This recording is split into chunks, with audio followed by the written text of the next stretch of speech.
Well, we're back here live at United Center in Chicago. It's Wayne and Bruce. Maryland 75, the Indiana Hoosiers 69. It's pretty close to what we picked the score to be. Well, I had 75. You had 75-74. 74, right. I had 74-65. So we're in the ballpark. Somewhere in the ballpark. But, you know, you look at this game, and of course they were missing one of their bigs, and it definitely affected them. But you heard Tom Crean say the difference was Des Wells. Yes, he did. That they did not have an answer for Des Wells. He called him one of the most elite players in America. Yeah, I kind of thought that Melo and Yogi kind of X'd each other out. They both played great.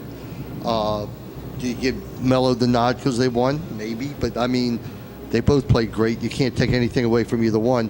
They each had one turnover in 35 minutes. That's pretty good stuff. One turnover, okay? Melo was 5 for 9 from the field, and Yogi was 6 for 16.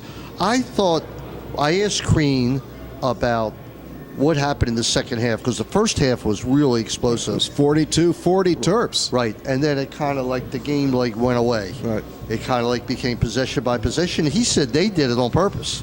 They didn't feel that they had an answer for Des. One of the reasons our eyes are up and our heads are moving is the Indiana basketball team's walking by, but we're in a prime spot here in the hallway. Everybody going back and forth in front of us. Right, and Indiana, of course, they think they're on the bubble. I can't see how they don't make it. At 20-13, 9-9 in the conference, 1-1 in the tournament, and they have a win over number 8 Maryland. And that was the highlight of the press conference for me. Right. He said, Tom Crean said, we just went toe-to-toe with the number 8 team in the country.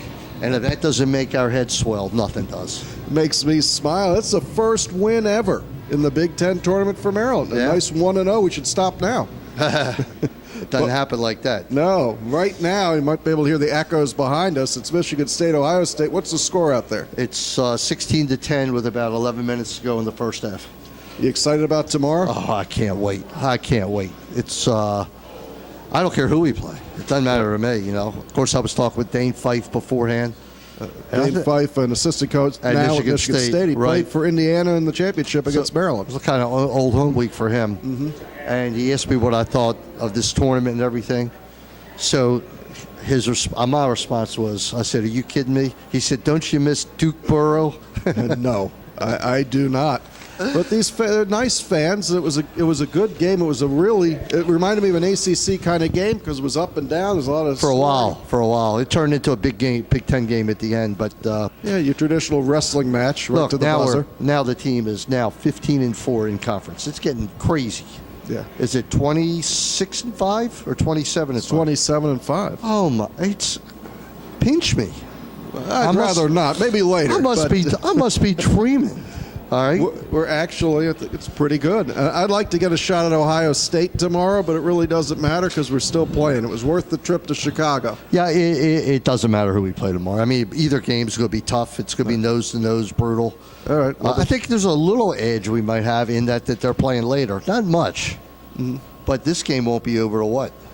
10 o'clock, 10:30? Right. So what time did you get started this morning? Woke up to catch the plane at 3:45. Yep, I got started at 4:45 this morning. It's been a long day for us. Evan Smotrich looked good out there in extended I thought he played great. I thought second half. Thought he played great. He had, what did he have, 8 points, some big foul shots. I was a little surprised how Indiana, instead of trying to steal the ball, they just kept fouling us. So we're talking about the last 40 seconds or so. It was which seemed like it was about 2 days. Right. It was about a 2-point game, and started by fouling Smotrich. He made his. Maryland made almost all the free throws down the stretch. I loved how Lehman was rebounding. I loved how Dez at the end was a vacuum cleaner under the boards. Well, the big one was when Dez missed the front end of a one-on-one, and Indiana stepped in the lane too early. Right. I thought that Crean was going to lose all his hair at that point. All right. That man is a very active coach on the sideline. He's a great coach. I mean, this team was great, and they're very similar to Maryland. Yes. But look, for whatever reason, all right, and I can't figure it out, James Blackman Jr. has not played well against Maryland, and there's no definition for it. No, it just happens. But Johnson's played great. Williams played really well. Williams was unreal. Right. He was. I mean, in the first half, they kept giving him the shot. They kept making it. He kept making it. All right, so I'm just happy to be here. I'm not even going to try and guess the score for tomorrow. We don't even know who we're going to play. But Right. Well, I'll tell you what we'll do tomorrow. Ryan, we'll have a pregame show right, 'cause real early during the first game. okay. And So check back on Terp Talk, Capital Sports Blog, and every place else. You watch the Terp Talk postgame show, brought to you by Meyer Consulting Engineers, as always. Meyer Consulting Engineers. In the past 5 years, our organization has completed over 1,300 projects in the U.S. and abroad, including many structures at the University of Maryland. For structural engineering and materials testing and inspection, call Meyer Consulting Engineers. And it's exciting tomorrow. Also tomorrow, University of Maryland takes on Villanova at Villanova in lacrosse. Right. And the women host Florida. First time they ever played Florida, which is... Florida's been pretty good in lacrosse. Yeah, they have been good. So it's a tough game for the women, but the women are unreal. And but all eyes will be focused here tomorrow. Okay. And then Selection Sunday, and let's hope we get a shot at Wisconsin or Purdue. You know, on Sunday, you don't know what can happen Don't now. know what's going to happen. So for a But you ball, gotta love this team. this team, Yeah, Maryland. starting to love it. Yeah. You gotta love them. I mean, it's like as the game got close toward the end. I'm not gonna say you didn't think there was any shot we could lose, because there was, but not much. I mean, they carried themselves well, and the Terps win again. So for a Baltimore-based crew, CBS Sports Radio 1300, back at Charm City. Intern Mason watching from home, along with probably Darian. This is Wayne Viener for Bruce Posner. Sports Maven tomorrow. All right, Sports Maven. Ryan Sebring will be sitting in. I'm going to call in at 9 o'clock. All right. We'll have to make sure you're up. That means I got to get up at 8. Yeah. Okay. Yes, it does. We got breakfast tomorrow?